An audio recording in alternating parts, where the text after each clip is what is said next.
Welcome to the Duckpin Podcast with your host, Brian Griffiths. And now, here's Brian. As you know, the Duckpin Podcast posts on Wednesday morning, which makes today, the day of the publication of this show, a monumental day, for it is the inauguration of the 46th President of the United States, Joseph R. Biden Jr. Every time we change administrations, it's a monumental day of some nature. Of course, the last 4 years have been a little different than other years because the presidency of our 45th president, Donald John Trump, has been so unusual. Rarely have we ever seen a president who has been so controversial, so polarizing, so frankly inept. I mean, no president has ever been impeached twice before, much less being impeached twice in the same 4-year term. The dance that we are going to see today is one that we are very much used to seeing. No, it's not the usual dance that we see. With President Trump leaving the White House prior to Inauguration Day, we are not going to see the amazing Herculean effort that it takes to switch over the White House from the time the president leaves office until the time the new president enters office. We are not going to see the president watch the transfer of power to the incoming administration. We are not going to see a large parade through Washington, D.C., attended by hundreds of thousands of people feeding the new president. We are not going to see the countless inaugural balls offered every inauguration in Washington, D.C. by people with far more money than sense. We will see, however, switches. We will see Republicans, after 4 years of Donald Trump's use of executive orders, dislike the use of executive orders. We will see Democrats, after 4 years of criticizing Donald Trump's executive orders, love the idea of executive orders. President Biden will be issuing about a dozen or so on Election Day itself. We will see Democrats who hated the President Trump's use of pardons love the pardon, and we will see Republicans who loved the use of pardons under Donald Trump hate them again. We will see Republicans who watched Donald Trump add $7 trillion to the national debt talk about fiscal responsibility and avoiding increasing our national debt, while Democrats who found fiscal conservatism almost in the last few years, criticizing Donald Trump's national debt, will talk about how the debt doesn't really matter. One of the things that is striking about our changes of administrations is to show how much full of crap both parties are in reality. Both parties change their positions on certain facets of government and on certain issues depending on who the administration is. Republicans for years were hawkish on foreign policy until a leftist like Donald Trump took office and instituted a dovish foreign policy. Democrats became much more hawkish on foreign policy during the Trump years, but I'm willing to suspect they will become more dovish during the Biden years, even if our foreign policy stances and our foreign policy and national security postures become a little more focused on dealing with our adversaries, certainly more so than Trump did, who rolled over and played dead for our biggest geopolitical foes. The Democrats, many of whom wish that we would bring our troops home, will suddenly rediscover their love of NATO. Honestly, so will Republicans, who abandoned principle to follow Donald Trump down that road 4 years ago. One of the things that I think we need to take pause of when realizing the drastic change between the Trump and Biden administrations is the fact that most of this outrage is all manufactured. When you think about the parties and how they are just swapping positions on fundamental ways that we run our government, depending on whether or not they have the seat of power, it shows you how fundamentally flawed our federal system is right now. Congress is always supposed to have been the first branch of government. They are supposed to be the ones who are making the decisions and setting policy, and it is up to the president to rein in that policy, but to focus on administering that policy as well as protecting our national defense. For far too long, for election after election, we have elected presidents who have gone out of their way to use executive authority, the executive order in other ways, to make policy and dare Congress to stop them. One of the reasons why the presidential election was so hotly contested this year is the same reason it's been hotly contested for years, is that we've made the presidency too damn important in the lives of everyday Americans.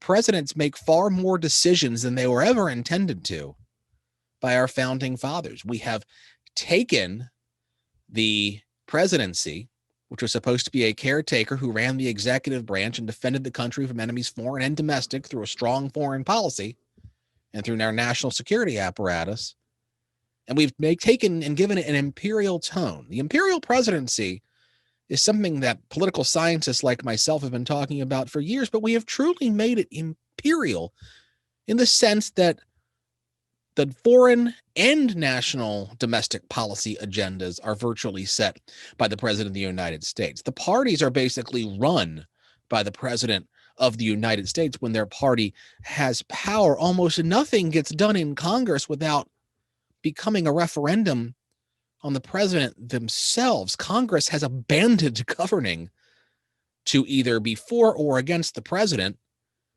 and to create sound bites that sound good on social media and sound good for their donors, as opposed to taking actual policy chops and leading.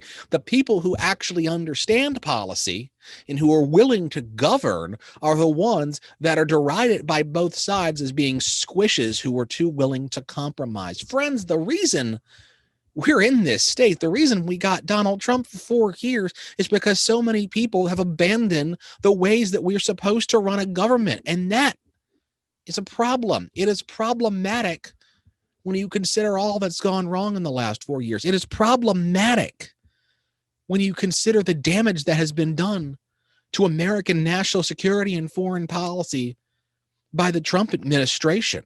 The Trump administration was not a rebuke of Barack Obama. It was a rebuke of government itself, because government itself at the federal level has become too focused on sound bites and trying to battle over every inch of territory, as opposed to putting forth a grand vision to actually make America great again. Now, Donald Trump talked about making America great again. He did almost nothing toward achieving that goal. Donald Trump was not driven by ideology. He was not driven by a sense of purpose. He was not driven by patriotism. He was driven by winning and embellishing his own legacy.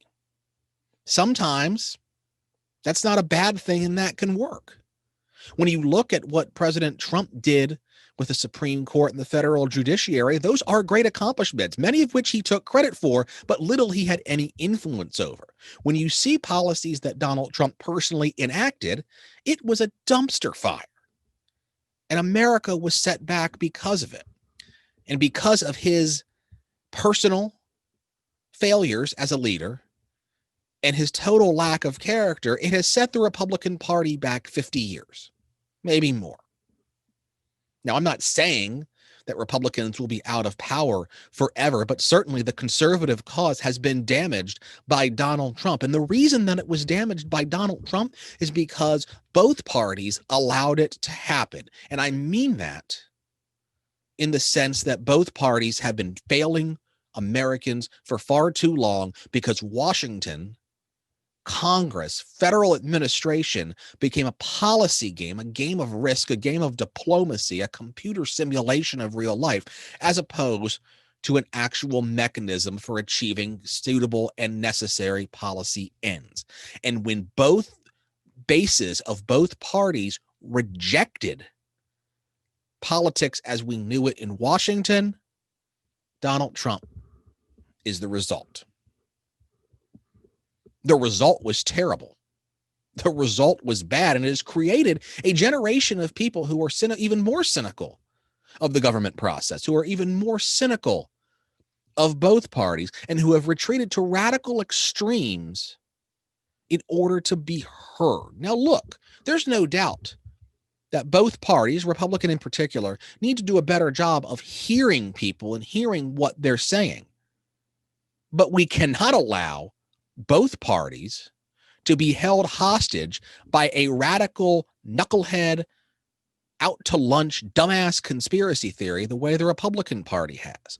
And that is my fear going forward in a Biden administration. Now, you're probably thinking to yourself, Brian, what does QAnon, what do conspiracy theorists have to do with Joe Biden becoming president of the United States? Well, friends, look, it doesn't take a rocket scientist to see how much of these people who have been peddling these conspiracy theories were conditioned by the Obama years. You had certain elements of the right who started peddling conspiracy theories because they realized it gave them political power, but also because they realized it was profitable. But not just that. The problem is that nobody, either within or without of the Republican Party, in Congress or out, gave a articulate message that spoke to these people who felt like they were forgotten. Now, Mitt Romney is a good man. He's better than almost every Republican sitting in the U.S. Senate right now. And I know it's going to piss off a lot of people who are watching this show right now or listening to this show right now. But he couldn't make that connection.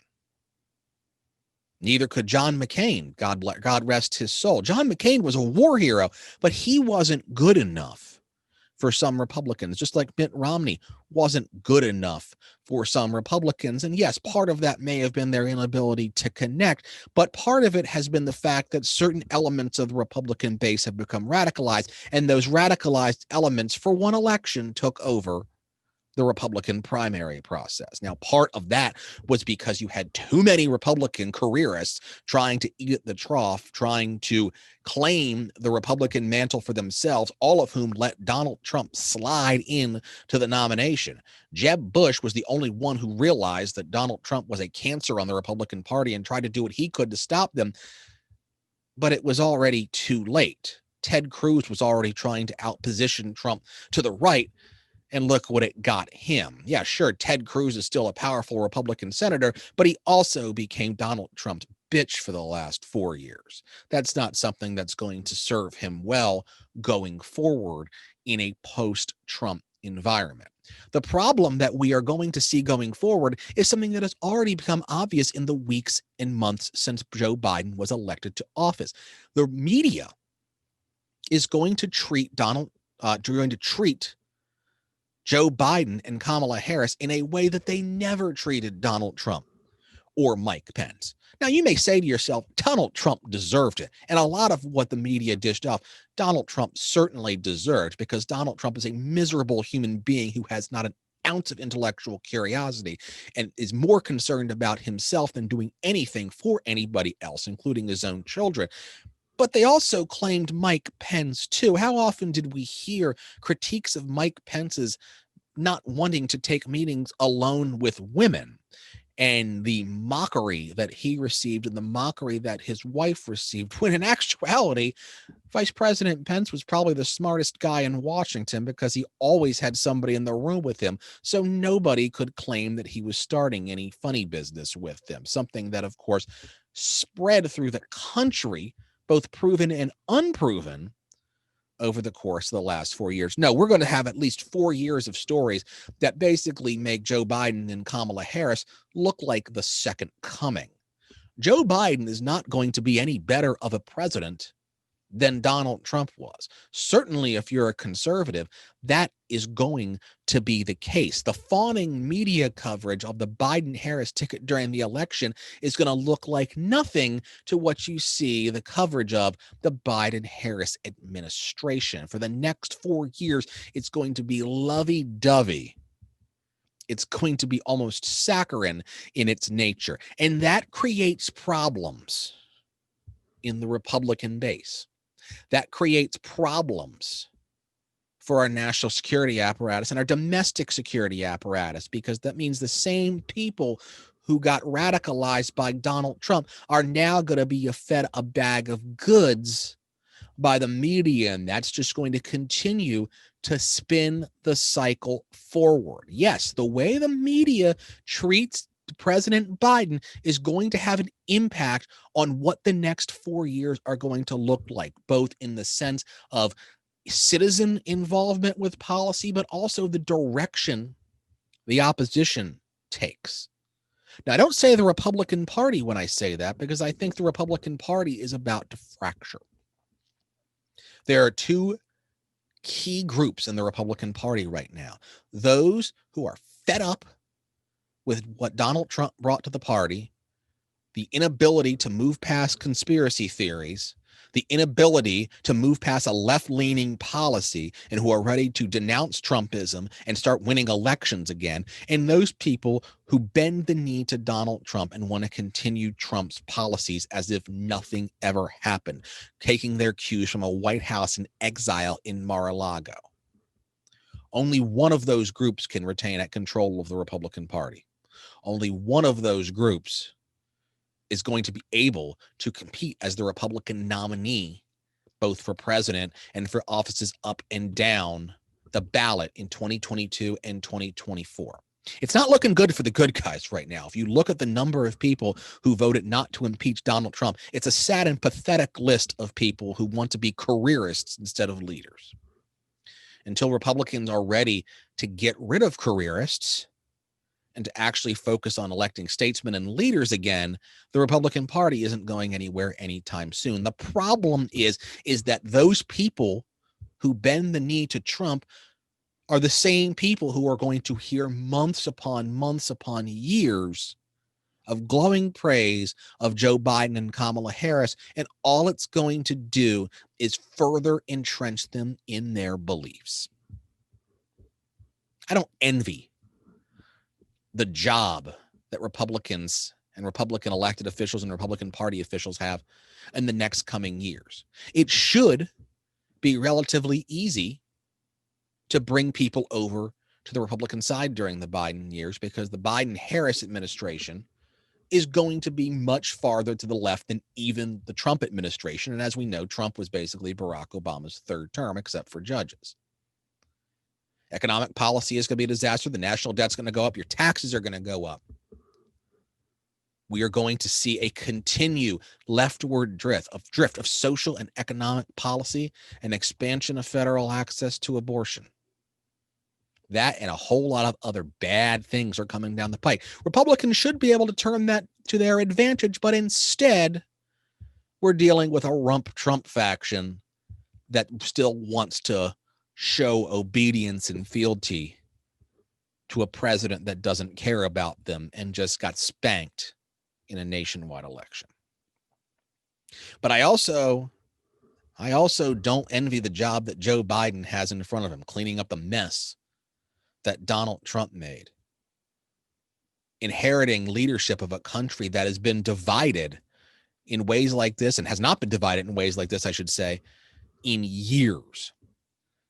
Inheriting leadership of a country where the people, even members of Congress, can't agree on the basic facts of what did and did not happen in an election, much less the basic facts of everyday policy governance. Friends, we are in a dangerous time in the world and a dangerous time in America. The threat of the coronavirus may be receding as we open up this year with the vaccine becoming more and more readily available, but we face threats both foreign and domestic.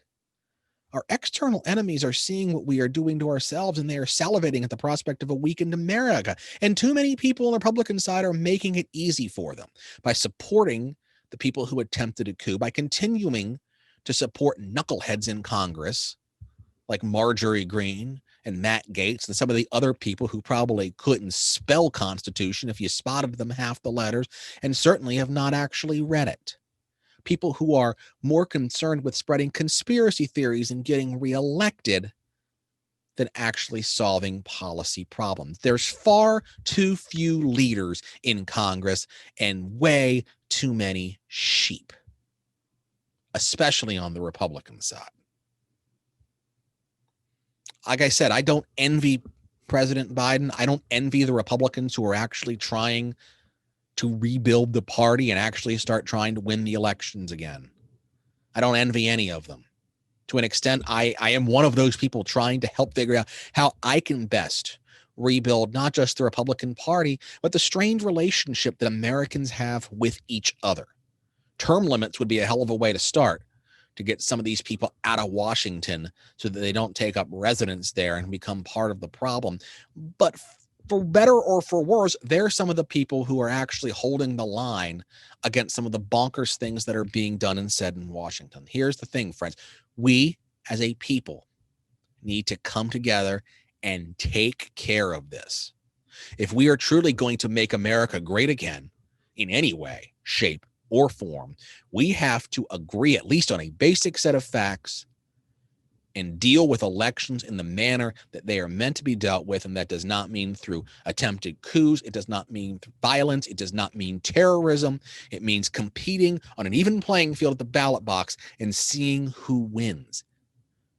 Owning the libs sounds fancy when you put it on a t-shirt or you make a stupid video about putting things in a blender and drinking liberal tears and whatever else some of these chuckleheads out there say.